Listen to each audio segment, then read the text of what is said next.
Bismillahirrahmanirrahim. Selamat pagi, siang, sore, atau malam teman-teman semua.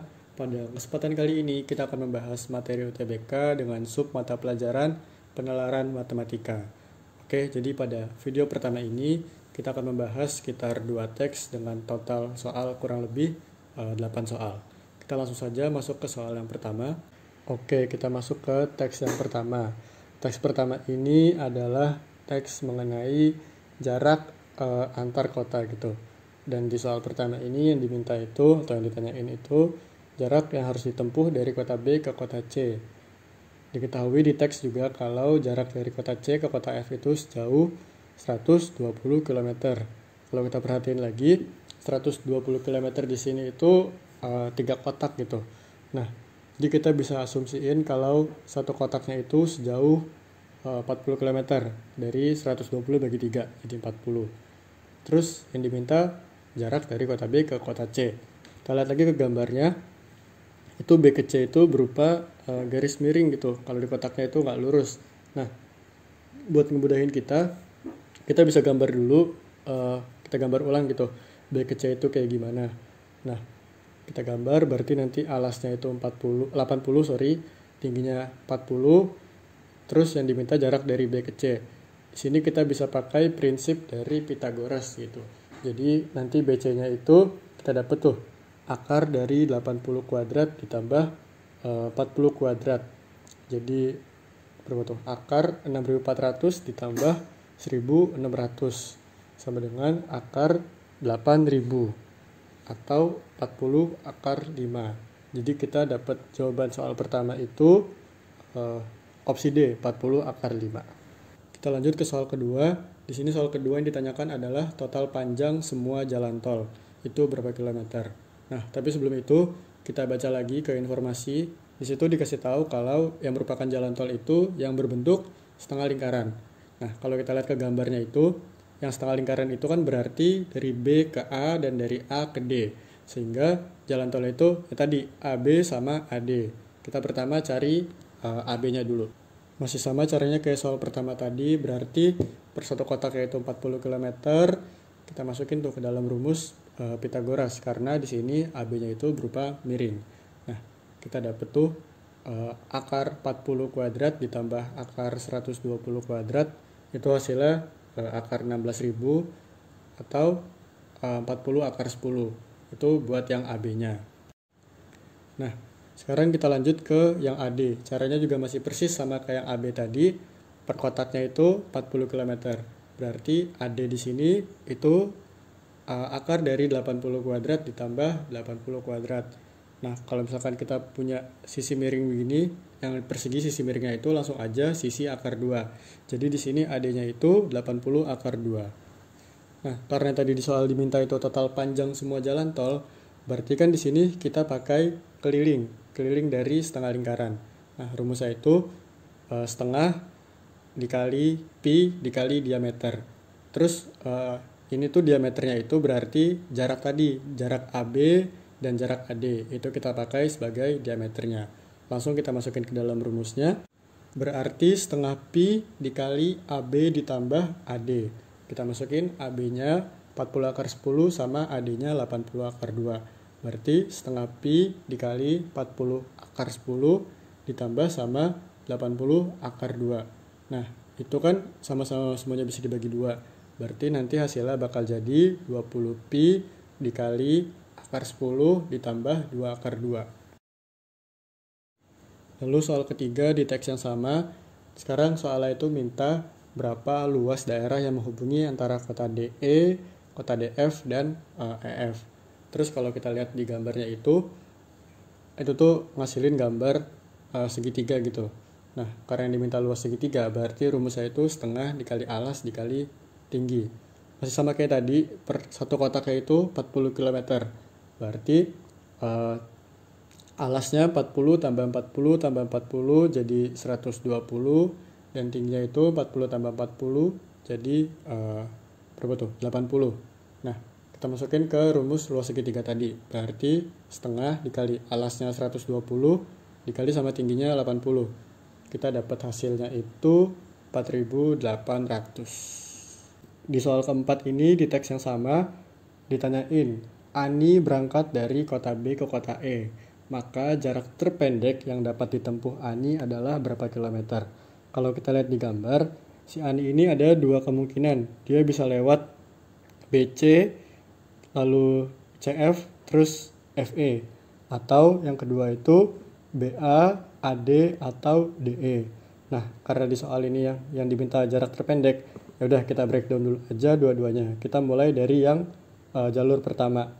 Nah, tadi kita tahu kalau BC itu dari soal pertama jaraknya 40 akar 5. Terus CF itu dari informasinya itu panjangnya 120 km. FE juga sama 120 km. Berarti yang pertama ini kan 240 ditambah 40 akar 5. Tapi di opsi jawaban nggak ada, berarti salah. Karena tadi nggak ada di opsi, berarti sekarang kita coba lewat jalur kedua, yaitu lewat jalan tol. Yang bentuknya itu setengah lingkaran. Karena di soal ketiga tadi kita udah dapet tuh panjangnya setengah lingkarannya itu, berarti sekarang kita tinggal cari si DE-nya aja. Kan tadi AB sama AD itu panjangnya itu 20 dikali 2 akar 2pi ditambah akar 10pi. Nah, sekarang kita cari DE. Cara nyari DE juga sama, pakai Pitagoras. Tadi satu kotaknya itu 40. Berarti di sini DE-nya itu 40 kuadrat ditambah 80 kuadrat dalam akar, itu hasilnya akar 8000 atau 40 akar 5. Nah, tinggal kita masukin aja ke jumlah panjangnya. Karena tadi AB sama AD udah ada panjangnya, tinggal kita tambah sama si DE. Nah, jadi nanti hasilnya itu 20 dikali sama 2 akar 2pi ditambah 10 akar 10pi ditambah sama 2 akar 5. Lanjut kita ke teks yang kedua. Di sini dikasih tahu kalau kita tuh harus kerjain soal lampu begini. Nah, dikasih tahu kalau daya suatu lampu itu disimbolkan sebagai L dan intensitas pada suatu jaraknya itu, jadi jaraknya itu adalah X meter dari lampu. Dan rumus intensitasnya itu L dibagi X kuadrat atau daya lampu dibagi sama jarak dikuadratkan. Nah, di soal kelima ini yang diminta itu intensitas. Kalau dikasih tahu dayanya itu sebesar 100 watt. Karena tadi rumusnya udah dapet tuh. Intensitas sama dengan L per X kuadrat. Tinggal kita substitusi aja yang diketahui. Nah, di sini yang diminta itu jarak yang terdekat. Berarti kalau kita lihat di soal, jarak yang terdekat itu titik P itu 3 meter. Kita masukin lagi. Jadi 100 dibagi sama 3 kuadrat. Ntar hasilnya bakal 100 per 9. Atau sama dengan 11 1 per 9. Di soal ke-6 ini juga masih sama kayak soal sebelumnya. Yang diminta juga masih intensitas dan dayanya juga masih sama 100 watt. Tinggal kita masukin aja ke rumusnya. Cuma di sini ada syaratnya, yaitu intensitasnya itu harus lebih dari 4 watt per meter kuadrat. Kita masukin tuh yang diketahui. Berarti I sama dengan L per X kuadrat. Tadi dayanya kan 100 watt. Tapi di sini intensitasnya itu 4 watt per meter kuadrat, yang lebih dari itu. Yaudah kita anggap 4-nya itu sebagai 4 dikali M kuadrat. Kita coret-coret, 100 dibagi 4 jadi 25. M kuadrat sama dengan 25. M-nya itu jadinya 5. Nah, M di sini kalau kita ibaratkan seperti segitiga tuh, dia itu sebagai sisi miring. Jadi tingginya itu, tinggi bangunannya itu 3, sisi miringnya 5. Berarti otomatis alasnya itu 4. Nah, di sini yang dimintakan cahaya. Berarti kalau kita ibaratkan lampu itu dari atas, cahayanya itu kan yang ada di alasnya. Berarti kita pakai 4. Terus lampu itu kan juga bentuknya kayak lingkaran gitu kan, kalau nyala. Nah, berarti kita pakai luas lingkaran dengan rumus pi dikali R kuadrat. Kita masukin tuh, alasnya tadi kan 4. Berarti pi dikali 4 dikali 4, hasilnya 16 pi. Nah, ini soal nomor 7 juga caranya persis sama yang soal sebelumnya, soal nomor 6. Cuma di sini syarat yang diminta itu intensitas antara 4 watt per meter kuadrat sampai mentoknya itu di 10 watt per meter kuadrat. Caranya juga persis kayak yang tadi, jadi dayanya juga masih sama 100 watt. Kita masukin tuh 100 sama dengan yang pertama dulu 4 watt per meter kuadrat. Jadi ntar M kuadratnya itu sama dengan 25, M-nya sama dengan 5. Cara juga masih sama kayak tadi, kita pakai segitiga aja biar gampang. Berarti alasnya itu masih pakai luas lingkaran juga, jadi pi dikali 4 kuadrat, jadi 16 pi. Nah, yang kedua, yang intensitasnya itu 10 watt per meter kuadrat. Sama kayak tadi, 100 sama dengan 10 M kuadrat. Kita coret 100 dibagi 10, jadi M kuadratnya itu sama dengan 10, M-nya sama dengan akar 10. Kita pakai segitiga juga, masih sama kayak tadi. Tingginya 3, sisi miringnya 10, berarti alasnya sama dengan 1. Kita masukin ke rumus luas lingkaran, pi dikali 1 kuadrat sama dengan pi. Nah, karena di sini itu jaraknya antara 4 sampai 10, berarti otomatis itu kita kurang hasilnya tadi. Berarti 16 pi kita kurang sama 1 pi. Nanti hasilnya bakal sama dengan 15 pi. Soal yang kita bahas terakhir di hari ini masih teks yang sama tentang lampu-lampuan. Cuma di sini soal terakhir itu dikasih tahu kalau intensitas cahaya dari lampu pertama itu sama dengan intensitas cahaya dari lampu kedua. Jadi kita bayangin kalau di suatu ruangan itu ada 2 lampu gitu. Nah, di sini kita tahu kalau jarak dari titik Q ke titik P itu sejauh 1 meter dan jarak bangunannya itu totalnya 3 meter. Berarti jarak Q ke R itu otomatis 2 kan. Di sini juga dikasih tahu kalau daya lampu pertama itu 100 watt dan ditanya itu daya lampu kedua itu berapa watt. Nah, di sini pakai segitiga lagi, kita pakai rumus Pythagoras lagi. Berarti sisi miring lampu pertama itu akar 10, terus sisi miring lampu kedua itu akar 13. Rumusnya juga masih sama. Intensitas itu kita bisa dapat dari daya dibagi sama X kuadrat.